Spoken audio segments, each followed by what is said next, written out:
যে মাত্র বলবো কোরআন দিয়ে দেশ চালাতে হবে, তখন কই হুজুর রাজনীতির ওয়াজ না করলে চলে না। ওই সুন্নাহ আর মজা লাগে না। এখন তো ভালো থাকার সময়, কারণ বাংলাদেশে আলহামদুলিল্লাহ যারা আমরা ইসলামকে পছন্দ করি, ইসলামের কথা এখন মন খুলে বলার পরিবেশ আছে, ঠিক না? আগে তো আমাদের কানে কানে বলতো যে হুজুর ওয়াজ করিয়েন, তবে এই জাতীয় কথা বলিয়েন না। আমরা করি ওয়াজ, আর ওয়াজে আসার আগে আমাদেরকে করতো ওয়াশ। আমাদেরকে আগে ডিটারজেন্ট পাউডার দিয়া সুন্দর করে দোলাই করতো, এই ওয়াজ করা যাবে, ওই ওয়াজ করা যাবে না। আলহামদুলিল্লাহ বাংলাদেশে এমন সুদিন খুব কম পেয়েছি আমরা। এবার যেটা পেয়েছি, এখন মাহফিলে কোরআনের কথা বলতে কোনো দ্বিধা নাই, সংকোচ নাই, মন খুলে কথা বলা যায়, ঠিক না? আসলে আমরা আলেম ওলামারা আগেও আজকে যে কথাগুলো বলতে চাই এগুলো বলতে চাইছিলাম। কিছু কথা বলতে পারছি, কিছু কথা বলতে আমরা পারি নাই, বলার পরিবেশ ছিল না। আলেমদেরকে আপনারা দাওয়াত দিয়ে আনেন, আনার পরে আপনারাই যদি আমাদেরকে বলেন যে এটা বলেন, এটা বলিয়েন না, তাহলে বোঝা গেল যে আপনারা ওয়াজ আমাদের চেয়ে একটু বেশি জানেন। যদি তাই না হতো তাহলে এই কথা কেন বলেন আপনি? আপনারা যে ডাক্তারের কাছে যান, ওখানে ডাক্তারে কোনোদিন কইছেন যে এই ওষুধ লেখেন, এটা লেখেন না? কইছেন? আচ্ছা, কইলে ডাক্তারের জবাবটা কি হতো? ডাক্তার বলতো আপনি এত বুঝলে আমার কাছে আইছেন কেন? বলতো কিনা? বলতো কিনা? আর আপনিও বুঝেন যে না, ডাক্তারকে কথা বলা ঠিক হবে না, কারণ আমার রোগের সুস্থতার জন্য যে ওষুধ দরকার ডাক্তার সেটাই দেবে, ঠিক কিনা? ডাক্তারের উপরে সন্দেহ আছে নাকি আমাদের? ডাক্তার যে তিতা ওষুধ লেখে, নিশ্চয়ই এটা শত্রুতা করে লেখে। আহারে মানুষ! আমার প্রিয় ভাই,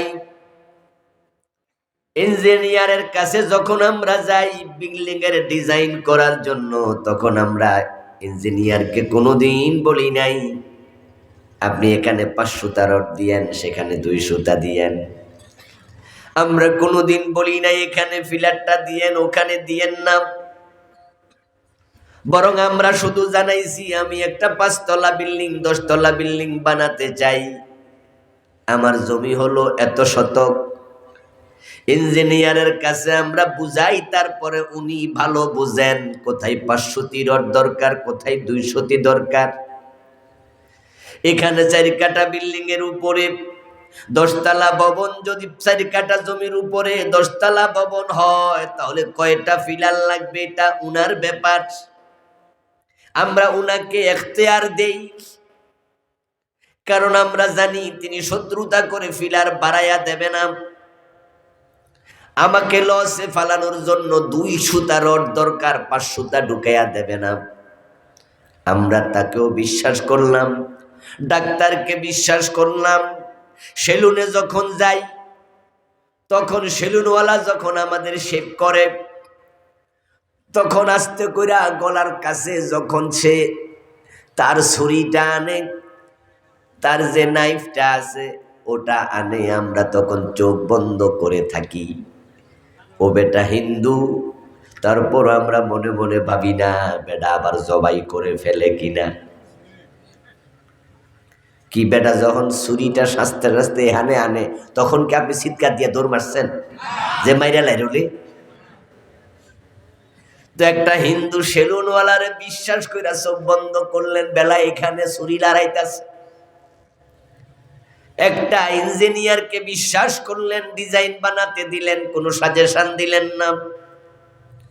একটা ডাক্তারকে বিশ্বাস করে কলিজার টুকরা সন্তানকে ওটিতে ঢুকাইয়া দেন, বেটা অপারেশন করতেছে, ব্লেড দিয়া কাটতেছে, আপনার কোনো আপত্তি নেই, অপারেশন ডাক্তার করুক ডাক্তারের মতো। তো হুজুরদের উপরে এত অবিশ্বাস কেন? হুজুরকে কেন বলতে হবে ওয়াজ করেন, এটা করেন না। অথচ আলেমরাই তো আপনাদের যা দরকার সবচেয়ে আমানতদারিতার সাথে সেটাই বলবেন। ডাক্তারের স্লিপের মাঝে, প্রেসক্রিপশনের মাঝে যেমন মিঠা ঔষধ থাকে, তিতা ঔষধও থাকে। ডাক্তার আপনার প্রয়োজন যাহা তাহাই লিখে। ঠিক আল্লাহর কোরআনের মাঝেও কিছু ওয়াজ আছে মিঠা, কিছু ওয়াজ আছে তিতা, কিছু আমল আছে সহজ, কিছু আমল আছে কঠিন। শুধু মিঠা ঔষধে যেমন 103 ডিগ্রি জ্বর যায় না, ওখানে কিছু তিতা সিরাপ দেয়া লাগে। আল্লাহর জান্নাত পাওয়ার জন্য মিঠা মিঠা সুন্নত মানলে চলবে না, কিছু শক্ত সুন্নত মানা লাগবে। প্রিয় নবীজি সাল্লাল্লাহু আলাইহি ওয়াসাল্লাম মানুষের সাথে হাসি মুখে কথা বলতেন। এই হাসি মুখে কথা বলা যেমন সুন্নত, আবার যুদ্ধের মাঠে রাসূল সাল্লাল্লাহু আলাইহি ওয়াসাল্লাম সিংহের মতো গর্জন দিতেন।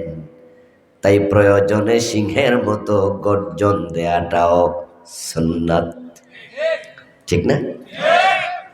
রাসূলুল্লাহ সাল্লাল্লাহু আলাইহি ওয়াসাল্লাম মিষ্টি পছন্দ করতেন।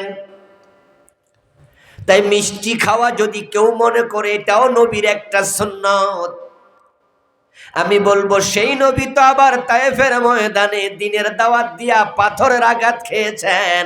তাই শুধু মিষ্টি খাওয়া সুন্নত না, প্রয়োজনে পাথরের আঘাত খাওয়াও সুন্নাত। মিষ্টির সুন্নতটা সহজ, আর পাথরের আঘাত খাওয়াটা সহজ না কঠিন? আমার রাসূল যেমন 10 দিন ছিলেন ইতিকাফে মসজিদে, এখন আমরা রমাদান আসলে মসজিদে ইতিকাফ করাকে সবাই সুন্নাহ বলি।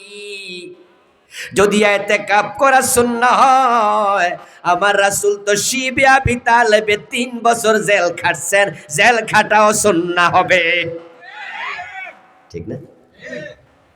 ইতিকাফ করছে মসজিদে 10 দিন, তো মসজিদে 10 দিন থাকা কি? জেলখানা রাসূল ছিলেন কয়দিন? 3 বছর। তাহলে এটা সুন্নত না? এটাও সুন্নত। রাসূলুল্লাহ মসজিদে যখন নামাজ পড়াইছেন ইমামতি করে, এখন আমরা ইমামতি করি, বলি এটা নবীর দেখানো সুন্নত। এবার বলুন তো, আমার রাসূল কি আবার মদিনার প্রেসিডেন্ট হয়ে 10 বছর কোরআন দিয়ে দেশ চালান নাই? হ্যাঁ, সবাই কয় না চালান নাই? তো মসজিদ ইমামতি রাসূল করলেন, এটা যদি সুন্নাহ হয়, আল্লাহর কোরআন দিয়ে দেশ চালানো এটা কি সুন্নাহ নয়?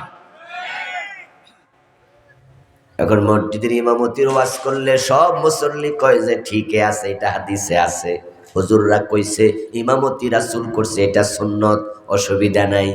যে মাত্র বলবো কোরআন দিয়ে দেশ চালাতে হবে, তখন কই হুজুর রাজনীতির ওয়াজ না করলে চলে না। ওই সুন্নাহর মজা লাগে না। এজন্য আমাদেরকে আগে কইতো যে হুজুর এই ওয়াজ করা যাবে না, করেন না।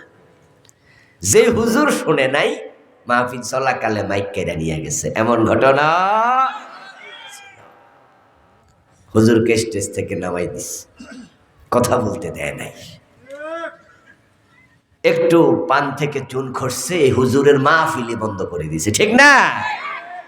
কতবার কত জায়গায় আমাদের মাহফিল অফ হয়েছে।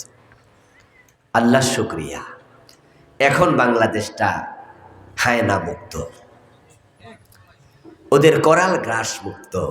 এখন নিঃসন্দেহে, নিঃসংকোচে, নির্দ্বিধায় কোরআনের কথা মন খুলে বলা যায়। এ সুযোগ করেছেন কে?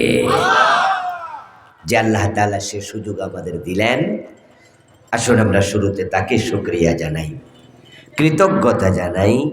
সবাই মিলে জোরে জোরে একবার কালিমাতুশ শুকর পড়ি, আলহামদুলিল্লাহ।